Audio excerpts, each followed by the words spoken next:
We glorify Thy name, Abba Father. Indeed, O Lord, thank you so much for the love that you have shown us, Panginoon, in the life of our Lord Jesus Christ.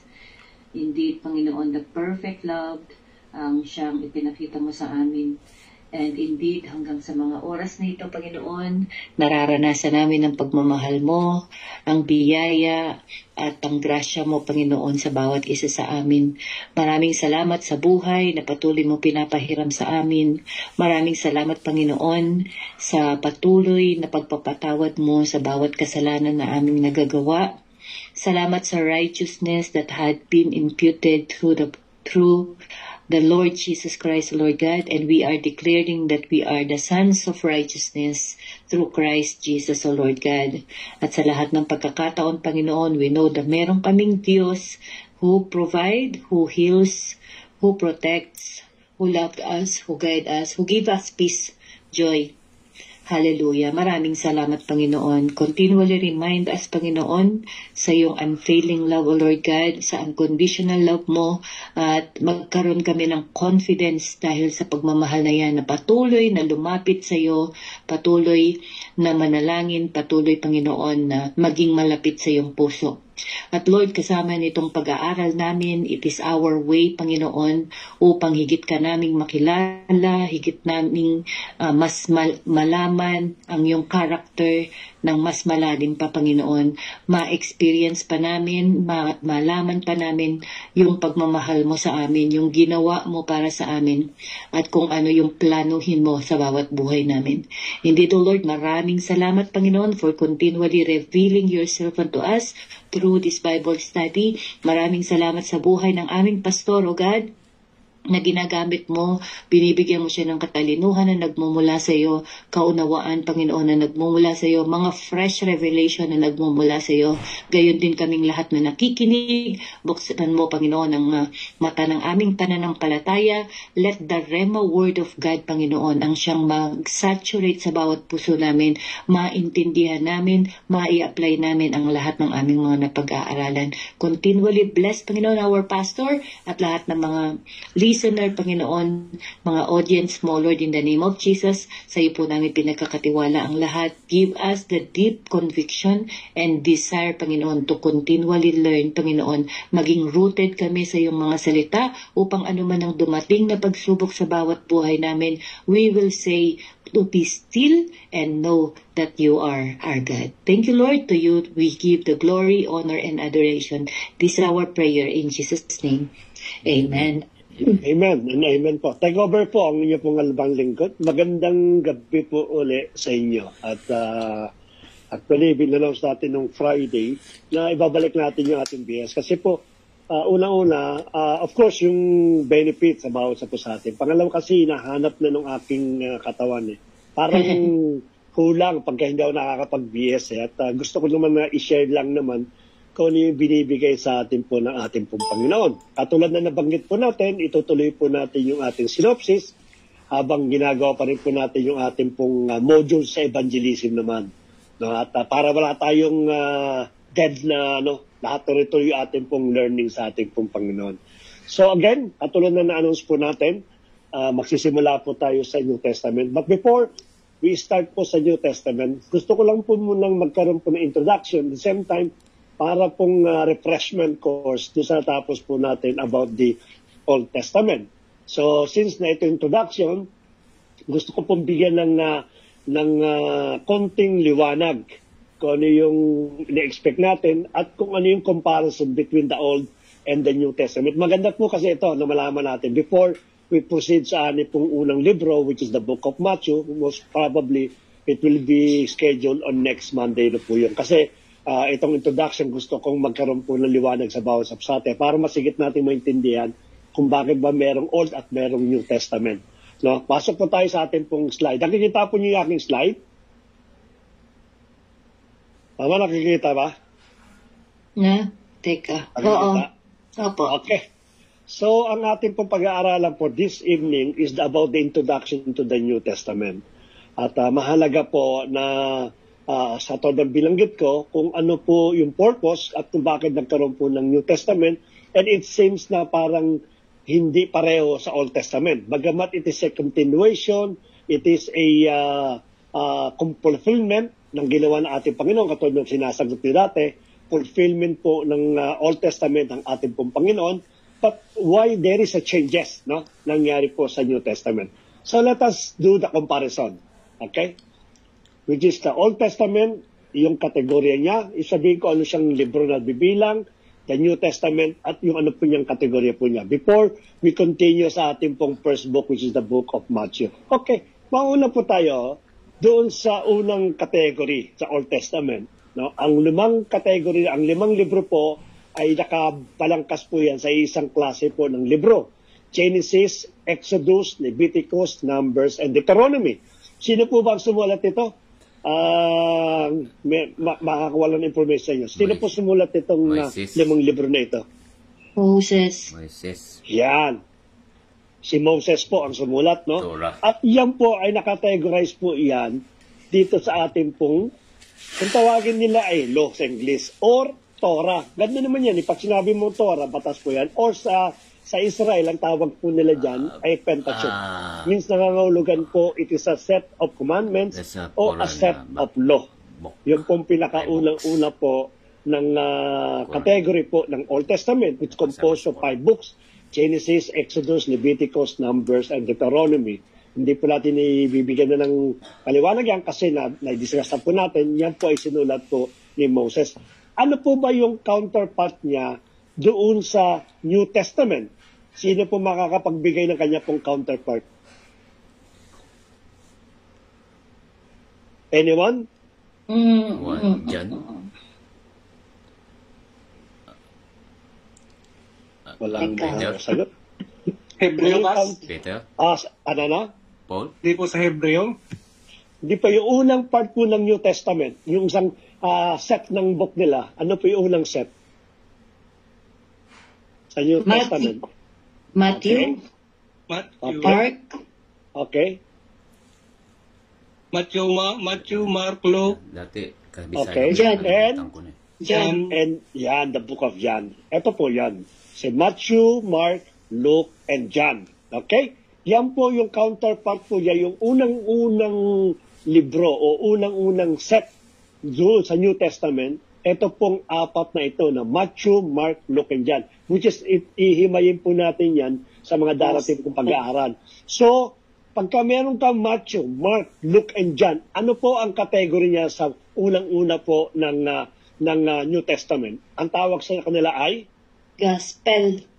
Yan.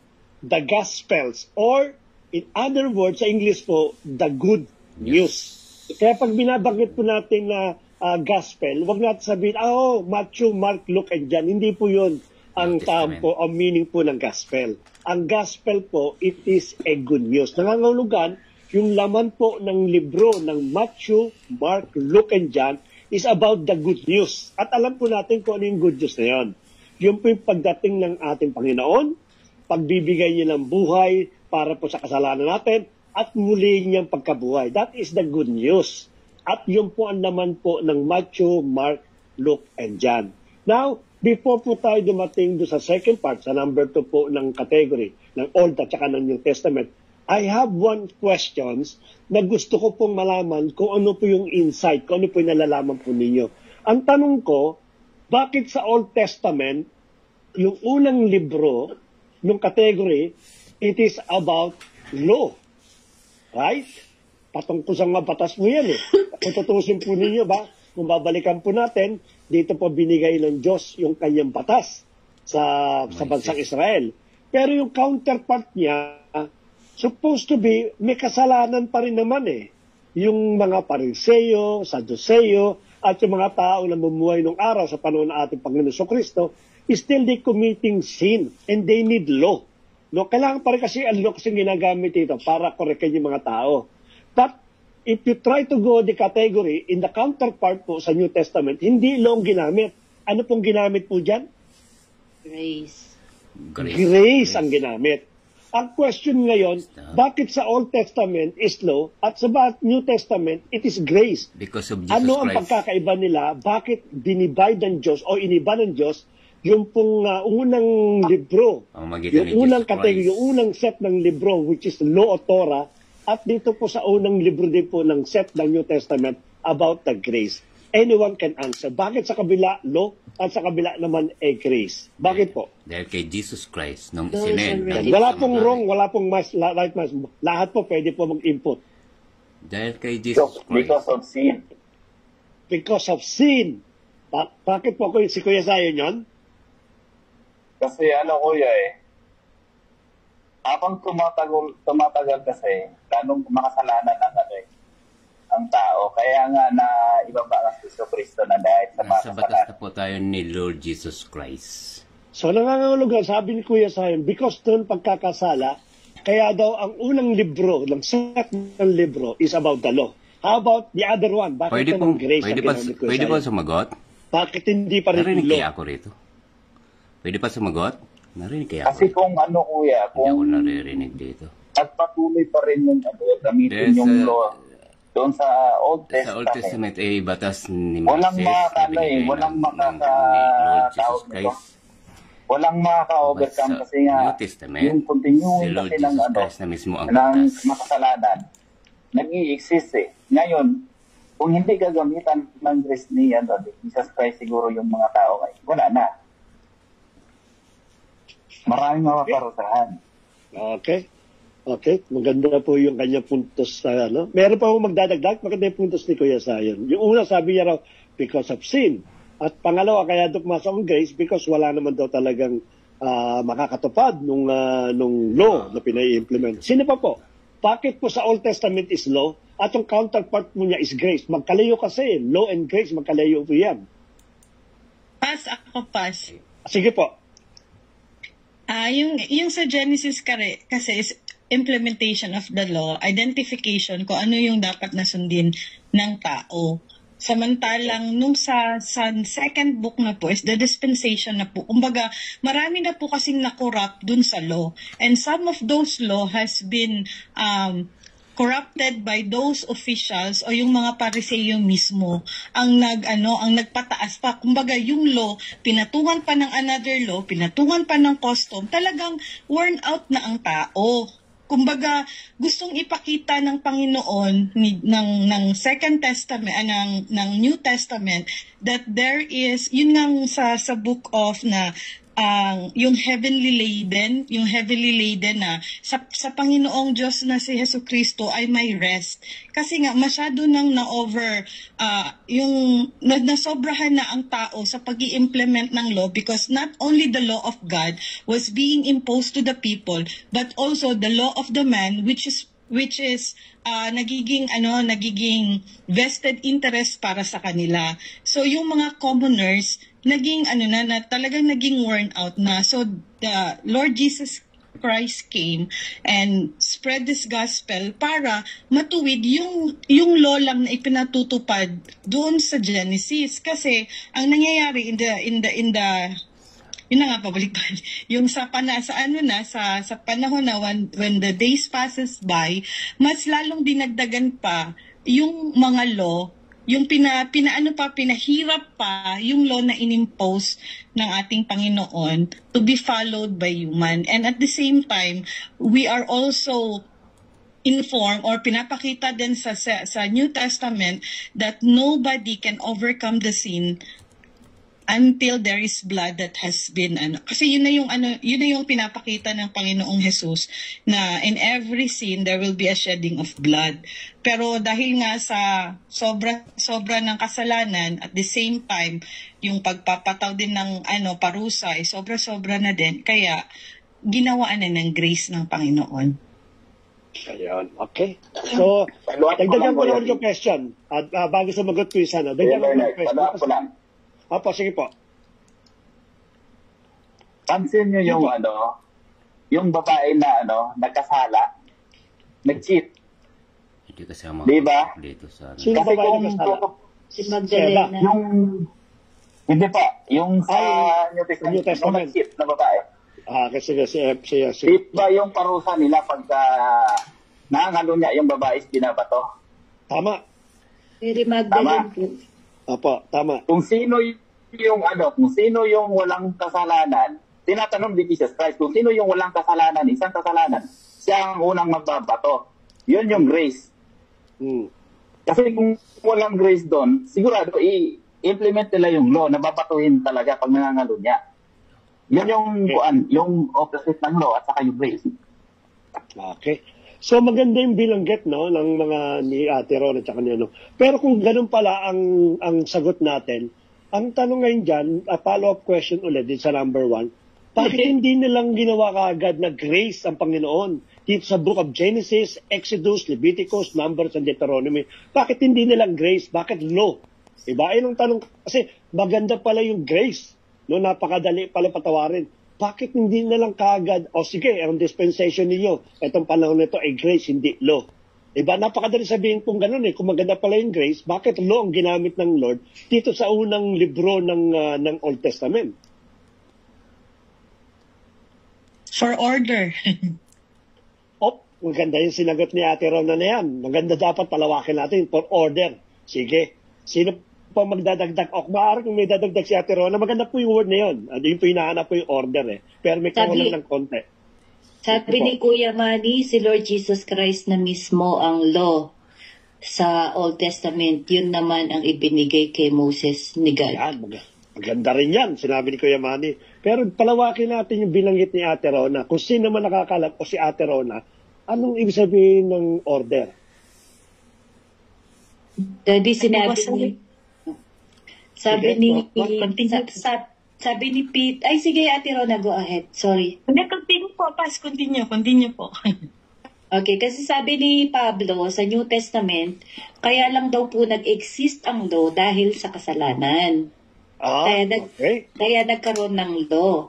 Ngayon, kaya nabigyan ng law yung mga nasa Old Testament because of sin, dahil nga nag-umpisa ang kasalanan sa Garden ng Eden at nagpatuloy hanggang sa mga salinlahi. Kaya nagkaroon ng batas. Kung sila sumusunod sa Diyos, wala daw pong batas na lalabas. Ngayon, tiningnan ng Panginoon kung makakasunod sila dun sa law na ginagawa niya, and also law para maipakita ng Lord yung foreshadowing ng darating ng New Testament. So in the New Testament, nakita ng Lord na walang talagang makakasunod nung law. So ngayon sa New Testament, because God is really gracious, loving, sa New Testament, finulfill, nagkaroon ng last Adam para ma-fulfill yung law na inimpose ng ating Panginoong Jesucristo, ng ating Panginoon, ng Lord God, the Father. Ngayon, dahil na-fulfill niya yung batas na, tsaka na lang pumasok yung grace. But it doesn't mean na hindi nagkaroon ng justice. Kasi pag law, ang kasunod nun is punishment, is justice. So kaya nagkaroon naman din ng justice sa New Testament, which is yung pagkapako ni Jesus Christ sa cross. Kasi walang grace pag walang justice. Hindi pwedeng i-compromise yung justice para lang magkaroon ng grace. So ito yung parang makikita natin na kailangan itong law para maipakita ng Diyos na ito yung magiging consequences ng mga kasalanan ninyo. So katulad ng pag-offering, ito yung magiging kapalit. Kapag nagkasala ka, meron kang ibibigay, meron kang punishment, meron consequences, and so on and so forth. So para makita nila, maunawaan nila sa New Testament kung ano yung kahalagahan ng law at fulfillment ng law sa pamamagitan ng ating Panginoong Jesucristo. Okay, maganda rin.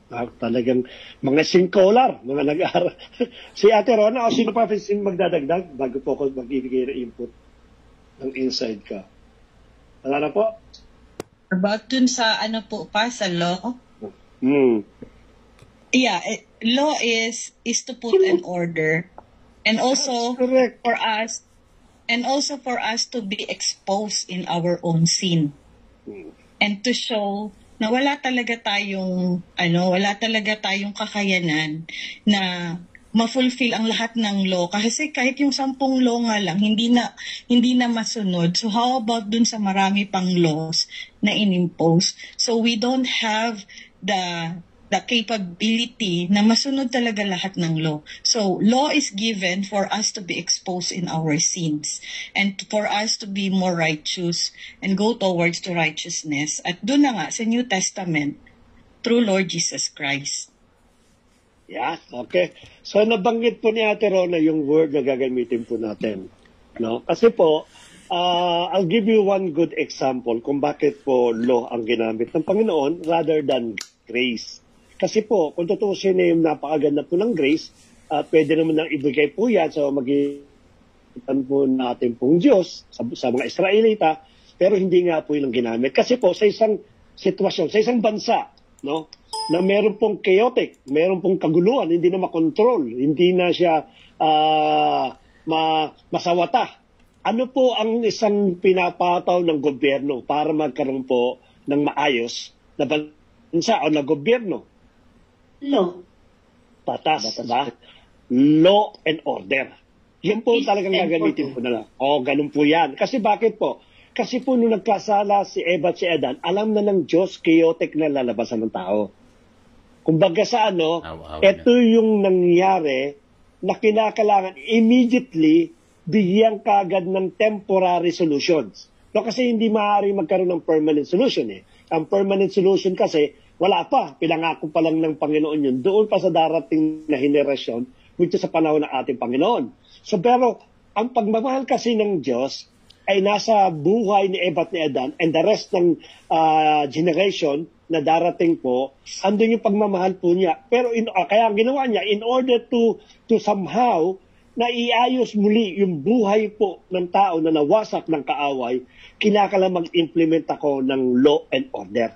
Kaya kinakailangan batas. Hindi po pwede pong grace. Kasi during that time, ang tao po ay nagkasala. Kung gagamitin po natin yung grace, hindi po magmamanifest at hindi magiging effective yung pagkokorek ng Diyos sa malaking pagkakasala na ginawa po ng tao.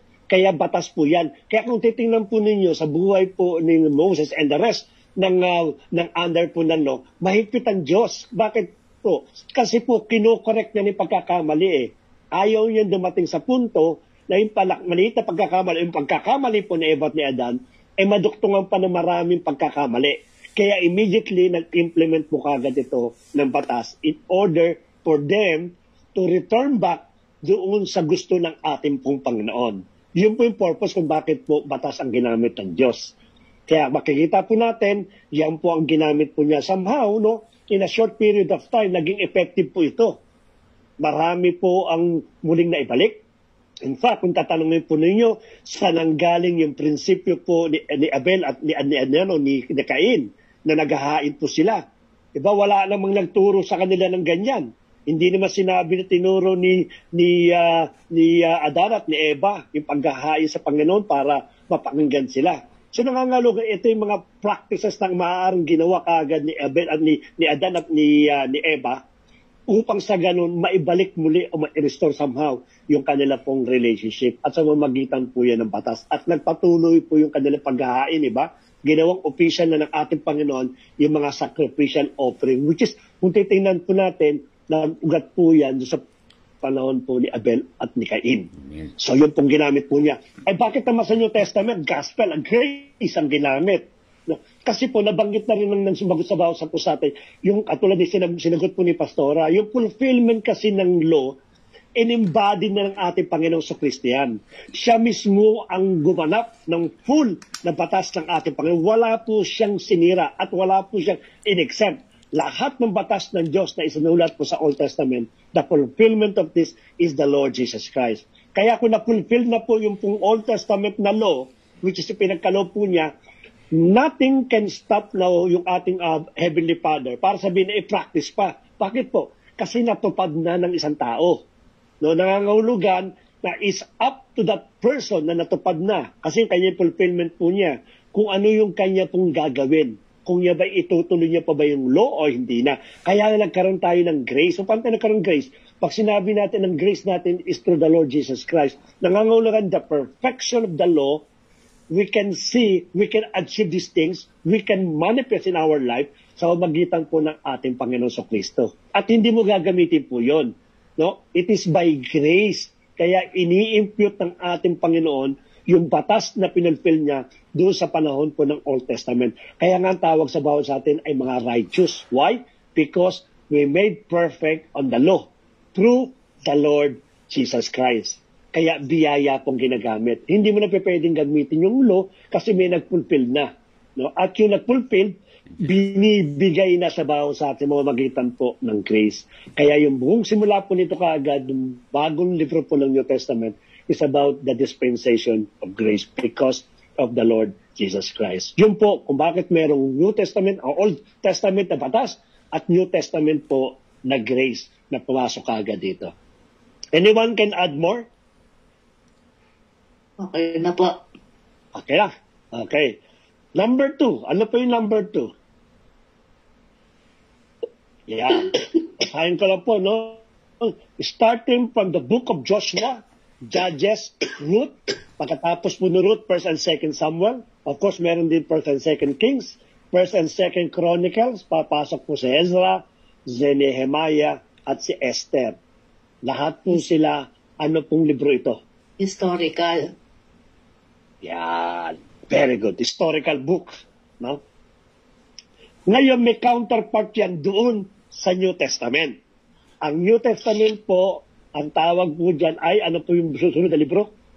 Dapat alam niyo New Testament. Acts. Yan. Ang tawag din po dyan ay parehong historical book. No? Sa Old Testament is about the historical books. Yung pong mga binanggit ko ng mga libro. Pagdating po sa New Testament, yung Book of Acts ay nasa historical book din po ito. My question is, why is the second division of the Old Testament categorized historical book wherein the people is still under the law? No? Itong mga taong ito, kung tutusin po, is under the law. Bakit tinawag silang historical book, not law o Pentateuch o Torah? No? Bakit po tinawag po siya? At compare po doon sa historical book sa New Testament, paano natin compare itong dalawang ito, yung parehong historical book? Are they the same in principle or no? At anong pagkakaiba po nilang dalawa? Unang-una po ang tanong is, bakit binago na, ginawa na siyang historical book, at hindi pa rin po tinuloy na yung law? But in fact, they are still under the law. They are still violating the law. Ano po ang may sasagot ng bawat sa pusad? Sino po unang susong sumagot?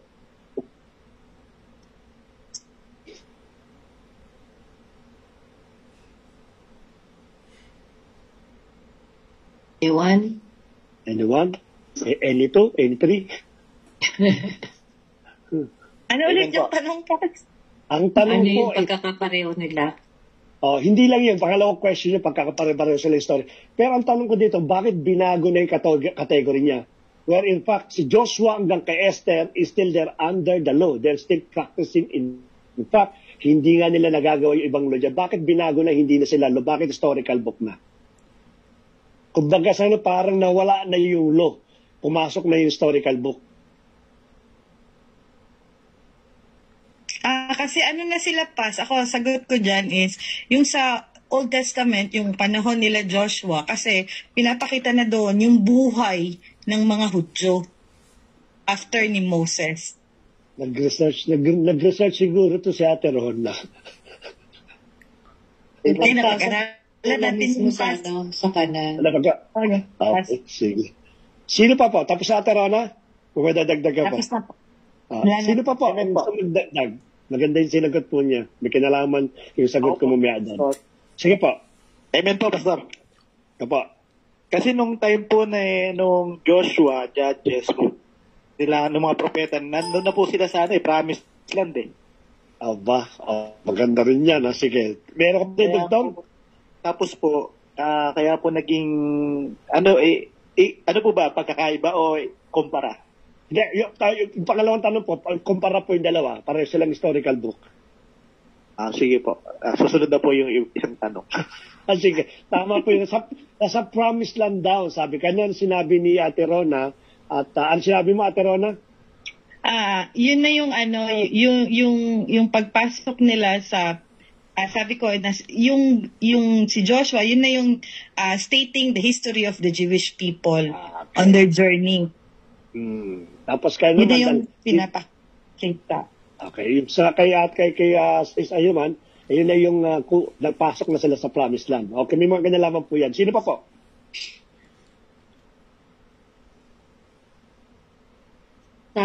Joshua, Judges, sa Joshua nakapasok na sila. But still, God, gusto pa rin ng Lord na maging leader nila. Kaso nga lang, di ba, makulit sila.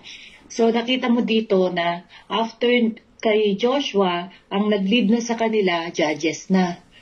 Tapos pagpasok sa Judges, bago magkaroon ng prophet, kailangan ipakita muna yung history kung saan nanggaling si Samuel. Kaya lumabas si Ruth. And so on and so forth. Ibig sabihin dito, pinapakita na ang Lord pa rin ang siyang nangunguna sa kanila. Ang Lord pa rin ang nagbibigay ng judge, ang nagbibigay ng mga prophet, at ng mga kings na namuno sa kanila. At pagkatapos sa Chronicle, yung history nga, at papaano ni-rebuild nila, ay binabalik pa rin dun sa templo. Diba? Kasi makikita natin dun kay sa Pentateuch, sa Torah, nandoon yung yung building ng First Temple. Pagkatapos nung hanggang sa kay Joshua, tas hanggang mawala-wala na siya, di ba? So dito pinapakita na ang Lord pa rin talaga ang siyang nangunguna sa kanila. Yung history nila, umaga sabi, di ba, yung Bible is about His story. His is God's story. Tapos dito, bakit sa Acts na, ang nangunguna na is the Holy Spirit. Okay. So it is God pa rin ang siyang nagli-lead through the power of the Holy Spirit. Okay.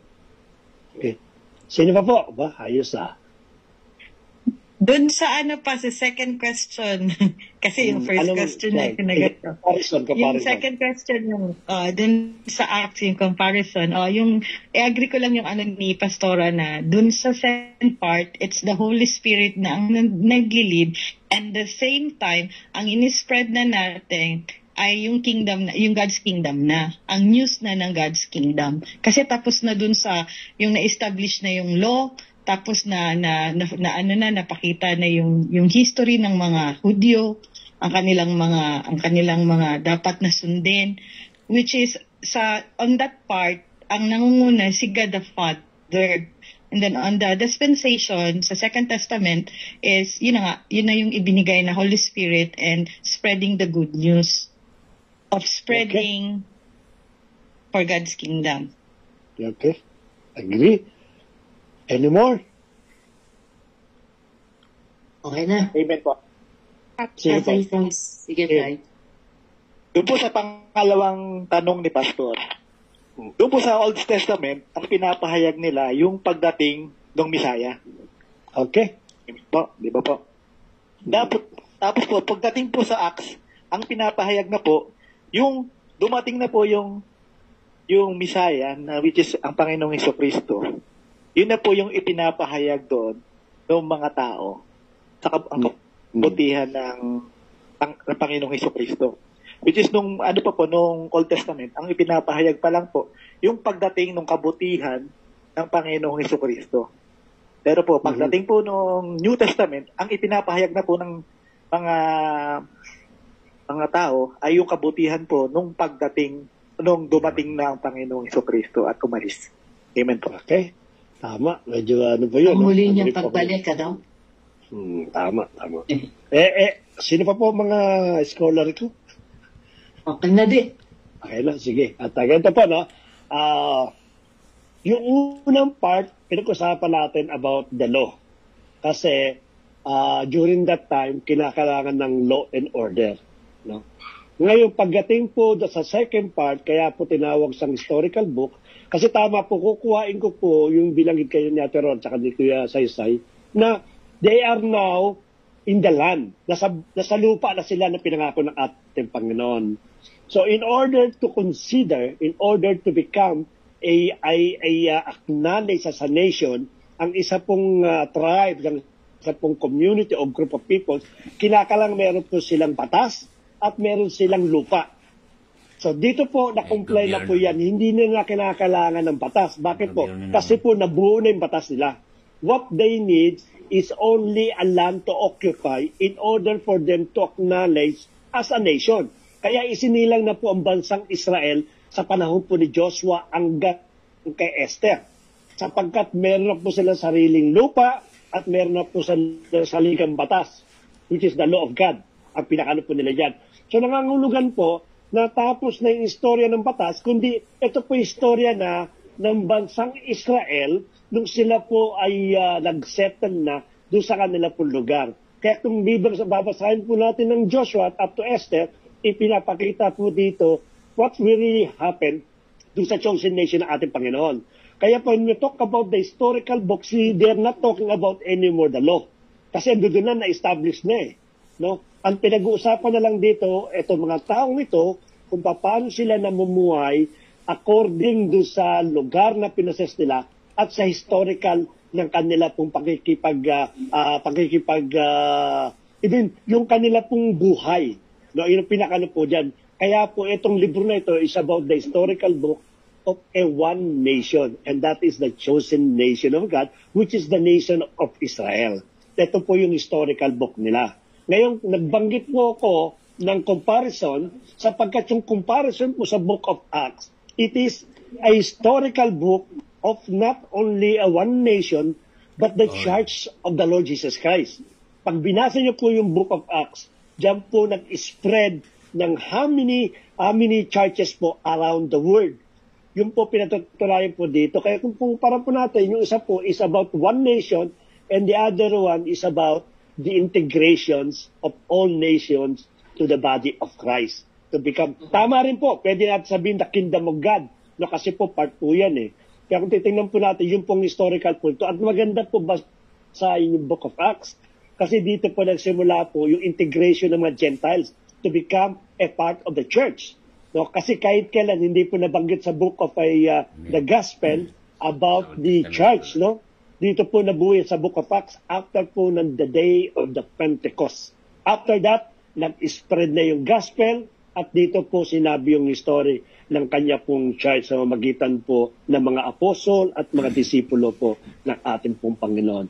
Both are historical book, but both are different subject. The other one, it is the Old Testament. It's about the Israel, the one nation. Hindi po pinag-usapan po dito sa historical book na ito yung iba pong bansa, kundi isang bansa lang po. Samantalang sa historical book, sa Book of the Acts, sa New Testament, pinag-usapan po rito kung paano po nag-spread yung pong church ng ating Panginoon, including us, the Gentile, na nagkaroon po ng grace na nagmula sa ating Panginoon upang mapasama po tayo sa lipi po ni Abraham. Sapagkat isa naman po lipi ng hinirang ng Diyos eh. But right now, we are integrated to sa lipi po ni Abraham. So whatever promises belongs to Abraham, belong to Israel, is also belongs to us because we are also lipi po ni Abraham. Yun po yung ating pong sagot.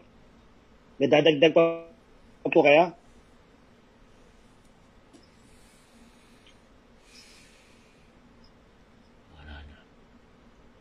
Clear? Medyo clear po ba yung nasasabi natin? Opo. Okay. Clear that. Paso tayo pangatlo. Yung una po, nag-comparison tayo ng magkaiba, no?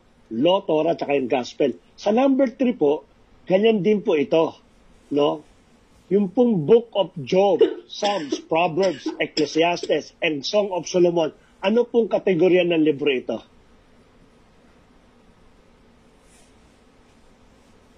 Sino nakakalam? The third major division po. Yung pong anong division po itong Job, Psalms, Proverbs, Ecclesiastes, and Song of Solomon. Book of ano po yan? Poetry or Book of Wisdoms. Yan po yung pangatlong category po ng Old Testament.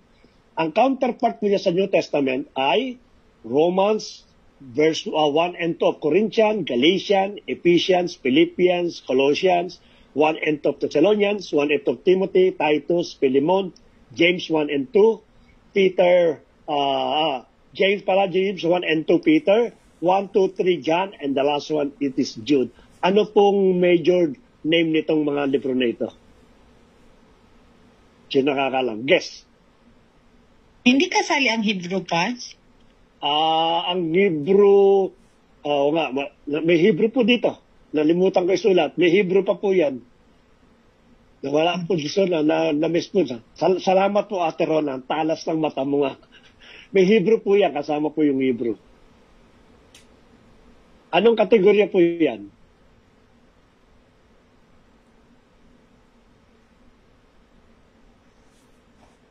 Di ba letter yan, da?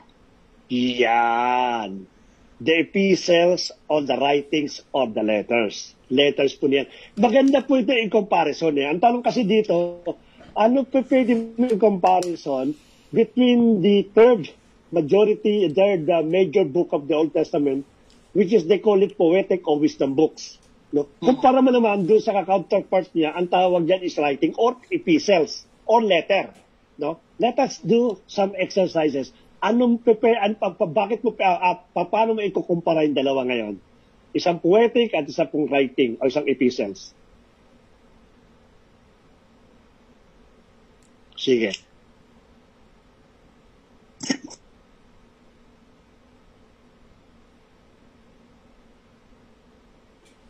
Guess lang, guess po. Wala naman pong ano yan. Yung mga guess nga ninyo, tumatama eh. Hindi kasi makapag-talk dito. Ayaw mo talk. How you compare between... po, sige.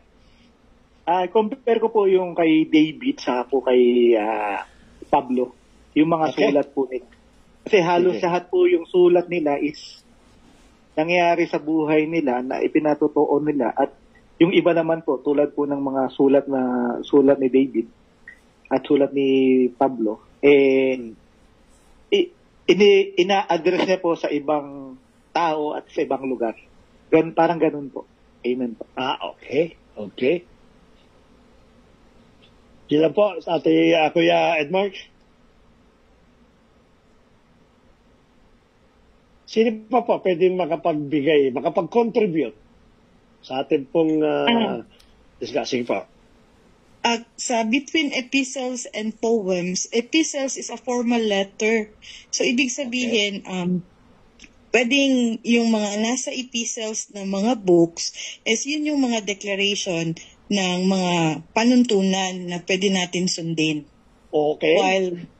While the poems is just a declaration of yung lamentation, yung mga nasa puso na, yung mga gusto dapat nating ipahayag sa Panginoon. Okay. Yun lang po. Sige. At, sino pa po? Yung kay Job, Pastor. Okay, sige. Diba si Satan, inallowed ni God. Okay. Na siya na tawag nito. I-test. Iti-question niya yung God, iti-test niya. Pero andun yung wisdom ni Job eh. But in the end, question niya si God. Okay. Kaya lang yung wisdom niya andun eh. Pero siguro yung medyo mayaman na si Job. Sabi ni Satan, lang siya, sumusunod na siya kasi pinagpala mo siya. Sa bawat ni Satan sa kanya, tinetest niya, andun pa rin yung obedience niya kay God. Yun yung wisdom na meron siya. Yun po. Okay, salamat po Kuya Ricky. Sino pa po? Anyone can guess? Ang karunungan na nagmumula kay God about sa Wisdom versus epistle. O poetic versus writing. Sinusunod man ito ay mga nasusulat na. May clue. Both of them are similar eh. Both of them. Paano may paliliwanag na both of them are similar? Actually, nabanggit ni Ate Rona yung isang parte dun eh. Paano mo ito compare na both? Okay. Yung sa Old Testament kasi it is by your own instinct. Okay. Yun yung automatically na response ng tao na yun na nga, yung kanyang faithfulness. However, dun sa epistles, dun sa mga letters of declaration, yun na yung mga panuntunan natin. Na dapat, yun na rin yung ini-embody sa mga churches. Okay. Andun sagot nung binanggit ni Ate Rona eh. At ganda kay Kuya Ricky. Ito ang pinakanap po doon. Bakit ko sinabi po na yung pong third category po ng Old Testament is almost the same as third category po ng New Testament. Kaya ko po hinighlight yung ganito para malaman po natin na may interrelated yung dalawa eh. Simula pa lang doon sa law and grace, no? At yung sumunod po ay yung ating pong history, no? Pareho sila ng kaya lang minsan nagwa-wider lang yung scope of work. Ganun ay scope nung tinidiscuss ko. Ito rin ganun din po rito. If you try to read yung pong 5, Job, Psalms, Proverbs, Ecclesiastes, Song of Solomon, bilanggit na rin po ni Ate Rona, na this is a descriptions on how a person to become wise and knowledgeable. Kaya nga, poetic o wisdom book ito eh. No? Kung titingnan mo yung mga writing, ang gaganda niyan. Sa Book of Ecclesiastes, Proverbs, Psalms, ang ganda po ng mga binabanggit po dito na kung saan, pagka binabanggit po nila, either their personal experience, either they witness, or either they learn from someone, napakaganda na mga ina-advise. Why? Kasi nga ito ay full of wisdom, itong libro na ito. Anong kinalaman naman sa epistles? Tama yung bilanggit kanina eh. Yung epistles kasi, kung paano ka mamumuhay, diba? According doon sa gusto ng ating Panginoon. Sa magitan po ng mga tao, itong mga writer na ito, sila Peter, sila John, si Pablo, of course, marami kay Pablo dyan. Yan po yung isinulat po nila para sa ikakaayos ng buhay ng isang tao. Ngayon, kung susundin mo yung mga sulat base doon sa mga salita ng ating Panginoon, anong magiging tawag sa iyo? Followers of God. Followers of Jesus Christ. Followers, ano pa? Kasi Wise. Yun, wise, diba? Wisdom din. Diba? Kaya nga sinabi ni Pablo dito kung sino daw po yung kung nakikinig na salita ng Diyos at ginagawa niya ay isang taong matalino. Ganun din po ito sa Book of Jobs, no? Kung titingnan po natin yung kanilang mga poetic, yung kanilang mga declaration po dyan, it is giving and knowledge and wisdom in order to become, a follower ng ating pong Diyos.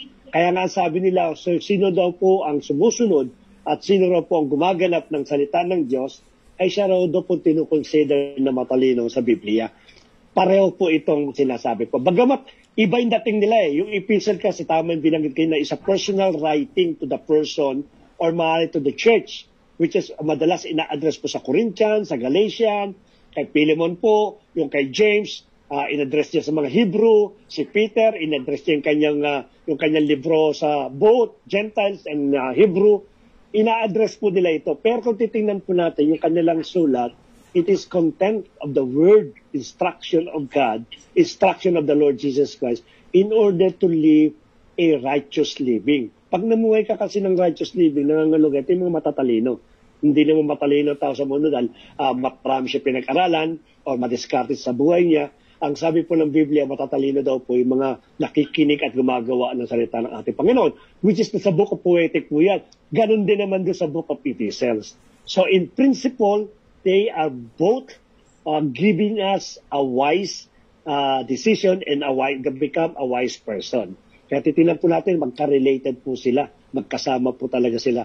So, dapat magkatunggali sila, left and right, iisa po yung kanila pong purpose. So before we proceed to the next one, meron po kayo dadagdag?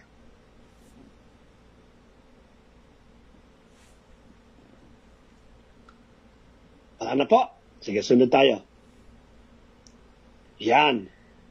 Yung Isaiah, Jeremiah, Lamentation, Ezekiel, Daniel, Hosea, Joel, Obadiah, Jonah, Micah, Nahum, Habakkuk, Zephaniah, Haggai, Zekaraya, at Malakay. Anong libro po yan? Prophets. Yan, prophets, no? Mga prophetic book. Pero yung prophetic book, hindi ko na sineparate dyan. There are two division of prophets. Ano po yung two division of prophets? Major, minor. Yan, major and minor. Yung major po, simula Isaiah hanggang Daniel. At yung minor prophet, nasa Hosea at sa Malakay po yan. Uulitin lang po natin para po sa iba naka-join ng bago. Pag sinabi nating major prophets, hindi nangangahulugan sila po mas mataas kaysa minor prophets. Hindi po ganun ang paliwanag dito. No? Nabanggit na po natin yan at uulitin ko po. Kaya lang po tinatawag na major prophets si Isaiah, si Jeremiah, Lamentation, Ezekiel, and Daniel dahil yung kanilang pagkakasulat ay mahaba. Yung kanilang libro ay mahaba. Yun lang po dahilan po niyan. No, yung pong Hosea hanggang Malakay, kaya sila tinawag na minor prophets sapagkat yung kanila pong libro o yung kanila pong writing ay pawang maiksi. Sometimes chapter 1 up to chapter 4, chapter 1 up to chapter 6, pinakamahaba po ata dyan up to chapter 14, ang pinakano po dyan. Pero yung kay Isaiah at yung kay Daniel, mahaba pong writings yan. Kaya ang ginawa po ng mga theologians, in order to distinguish the two prophets, nilagyan po nila ng major prophets at nilagyan din po nila ng minor prophets. But they are all co-equal. No, hindi po, wala pong greatest two dyan, wala pong mas magaling at meron pong mahina. Hindi po. No? Matter lamang po ng haba po ng writings na sinulat nila. Kaya meron pong division yan dyan. Major prophets and the minor prophet. But in overall, sa lahat po, ang tawag po sa kanilang libro ay prophetic books. At alam na po natin, when we mention about prophetic books, nangangahulugan po ito, may kasama po itong prophecy concerning sa mga future events. Coming Messiah, yung destructions ng earth, yung pong pagbaksak ng Israel, andyan po lahat po yan sa Book of Isaiah hanggang Book of Malakay. So ang counterpart po niya sa New Testament ay Book of Revelation. Yung pong prophetic po niyan. No? Kung titignan po natin, yan po ay prophetic or sometimes they call it a vision book. The vision of John the Beloved. No? Pero kung madalas po tinatawag po doon, it is a prophecy. So ngayon, let us compare what is the prophecy of the Old Testament against the prophecy of the New Testament. Sino po pwede po magbigay po ng input? The birth of the Messiah.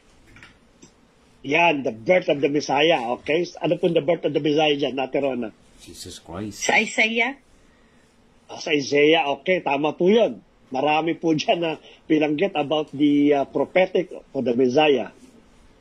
Ayun po sa New Testament. Hindi ko pa po nababasa. Hindi ko nabasa. Okay po. Exempted po kayo. Sa New Testament, diyan na po mangyayari ang nasa propesya ng Old Testament. Sino pa po pwede pa mag-compare sa dalawang libro nito? Both are prophetic book. Sa Old Testament, sinasalarawan ay yung magaganap sa magiging Diyos sa New Testament. Amen. About Revelation. Sige po, Kuya Sai. Mga prophecy ni God. Ito po yung ito po yung, di ba, yung tuluyang pagpaparusa ni God. Yung sa Old Testament saka sa New Testament, ito po yung, ang pagkakaparehas po nila, ito po yung sinasabing Judgment Day. Okay. Kasi po, sinabi po doon sa Isaiah na hihiwalay niya ang, di ba sabi niya nga doon, hihiwalay niya yung kambing sa tupa. Parang ganun. Tapos sa ano naman po, sa Revelation, parang ihiwalay din po nung parang sa kambing sa tupa yung sa parang Revelation, ganun. doon naman isa sa katuparan. Hindi ko pa po siya masyadong ano kasi Revelation po, medyo masakit po sa puso po ang Revelation. Ang tawag po doon is the judgment of nation.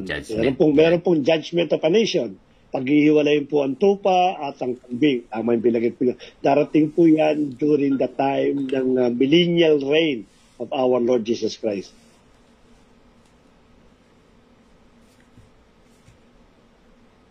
Thank you very much po, Kuya Saysay. Sino pa pong magbibigay? Ako pa, dagdag ko lang din, dun sa Old Testament, kasi sa Old Testament lang ako may reference. Sa Old Testament, yung mga major prophets until the minor prophets, dun sa napag-usapan natin na ang wrath and grace and mercy of God and His holiness. Kasi yun yung always na ini-emphasize niya dun sa mga minor prophets, yung day of the Lord and the grace of the Lord and the mercy of the Lord. Yun po. Okay. Sino pa po? Sa Old Testament, the prophecy is the coming. Yung prophecy is the restoration ng humanity. Gayon din sa Revelation, restoration na rin Kasi 'di ba, I'm going to make a new heaven and a new earth Tama. na nabanggit din sa Old Testament. So itong meron kasi ding mga prophecy sa Old Testament na binabanggit din yung nasa Revelation. So pero mostly dito sa Isaiah, dito sa mga iba, sinasabi yung first coming ni Jesus Christ. Pero sa Revelation, the second coming na. Yun.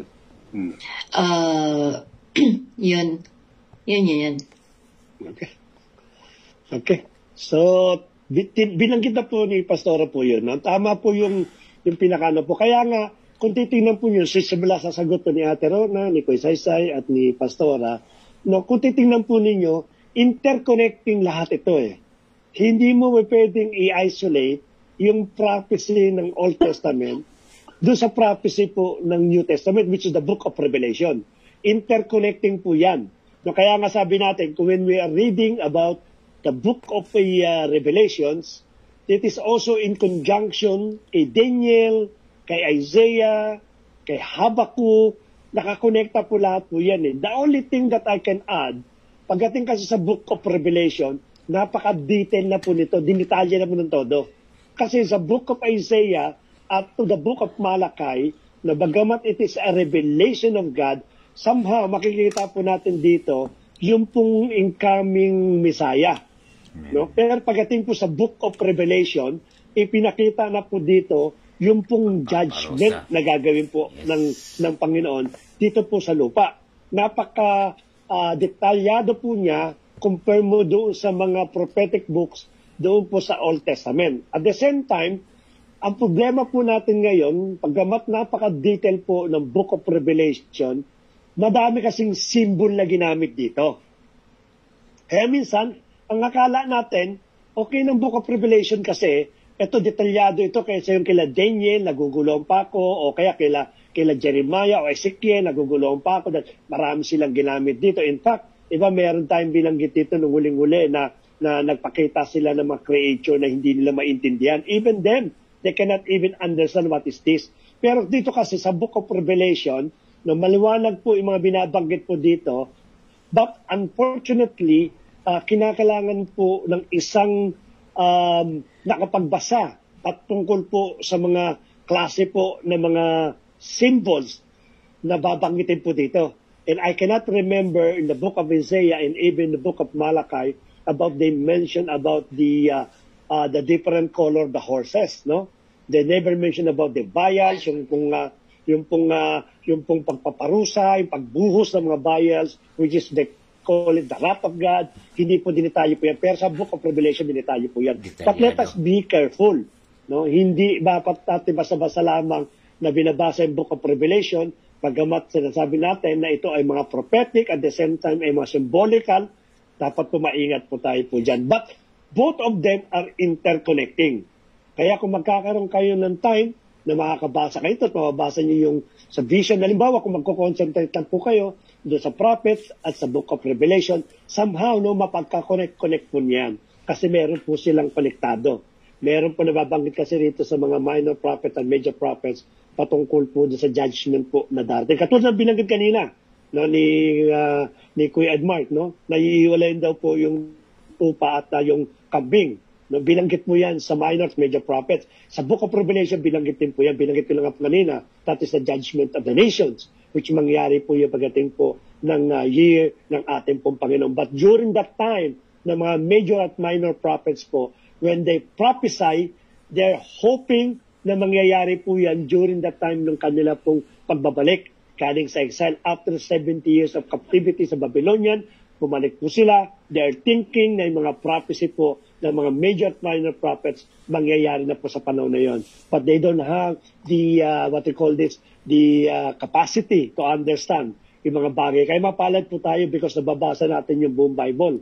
Pag-aaralan po natin yung buong Bible sapagkat dito po napapagtagkit-tagkit po natin, napaglalakip-lakip po natin yung ating pong pinag-aaralan. At nai-apply po natin doon sa ating pong mga pag-share at pagkakaroon po ng mga exhortation. Amen. So yun po, no? Importante po ito. Sabi natin, the last ay category po ng Biblia about the prophetic books magkaka-interconnected po yan.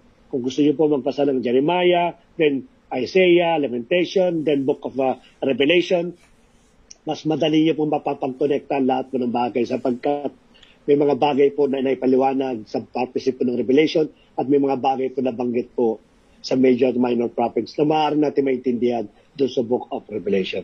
Yun po, at magandang gabi po sa inyo lahat. At natapos po tayo sa ating po introduction. Kung meron po kayong tanong, pwede po kayong magtanong sa oras na ito.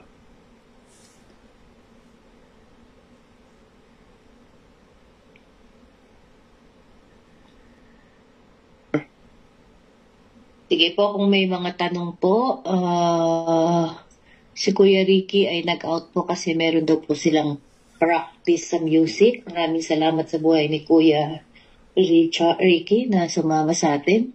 Kung may mga questions po kayo, pwede po kayong mag-sulat, mag-type, pwede kayong mag-unmute, at sa check ko din po dun sa kay Kuya Manny, sa live niya, baka may mga magtanong po dyan. Welcome po ang mga tanong ninyo. Sige po. Pastor, may tanong po ako. Sige pa. Saan po natin may kakategory si Propeta Samuel? Sa minor ba o sa major? Actually, si Prophet Samuel kasi ay isa itong priest, no? Isa siya, nagsimula siya bilang priest, then later on tinawag po siya bilang isang propeta ng ating pong Panginoon. Actually, when we talk about the major prophets and the minor prophets, ito yung mga may kinalaman sa panahon na ng bansang Israel. No? Nung nagkaroon na po sila ng katatagan, identity na bilang isang nasyon, tinawag na po ng Diyos itong mga propeta na ito upang tawagin, upang kumanap ng tungkol nila sa bansang Israel. But during that time kasi, sa panahon kasi ni Prophet Samuel, hindi pa po na-establish yung kingdom ng ating pong Panginoon sa bansa na yun. So, for me, it is not categorized kung siya po pa ay minor or major prophet. But for me, if you try to ask me, it will be also part ng major prophet po yan. Sapagkat napakarami po na sinulat ni Samuel. Yung 1st and 2nd Samuel, sa kanya po naka-attribute po yan. Pero hindi po siya kasama po sa kategorya po ng major at minor prophets. Base sa division kasi ng librong ginawa. But if you ask me, definitely Prophet Samuel will be a part of major prophet. Amen po. Baka ba idadagdag po kayo?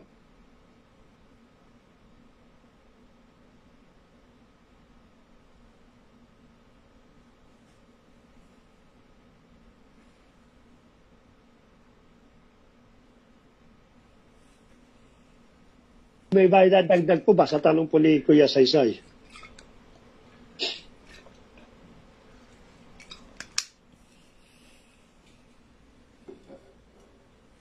Pastor, di ba po si Pastor Samuel ang nag-ording kay Haring David.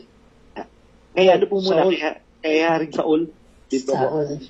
Opo, King Saul. Siya rin po ang nag-prophecy kay David na magiging isa siyang hari.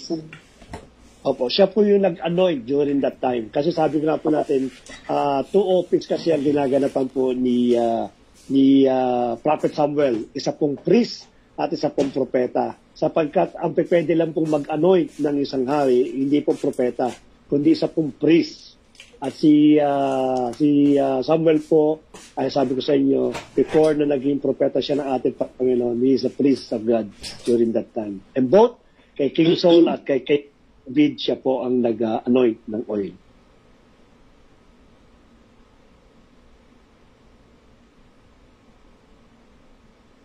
Amen po. Kaya po maganda malaman po natin, no? Ang ating Panginoon sa Kristo, he has all the office. Isa siyang propeta, isa siyang priest, siya pinaka-high priest po natin, he is a king also, he is also the Lord. Kaya lahat ng lahat ng authority na sa kanya. He even forgive the sins. Why? Because he's the king, he's the Lord. Kaya meron siyang authority. Kasi kanya-kanyang office po yan eh. Sabi po natin, katulad sinabi ko sa inyo. only the priest can anoint a person to become a leader.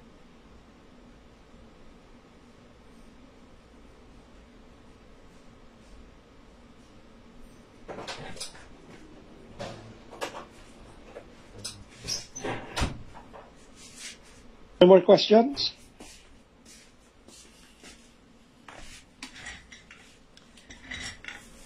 Yan. Siguro na-excite kayo. Kala nyo Matthew agad, ano?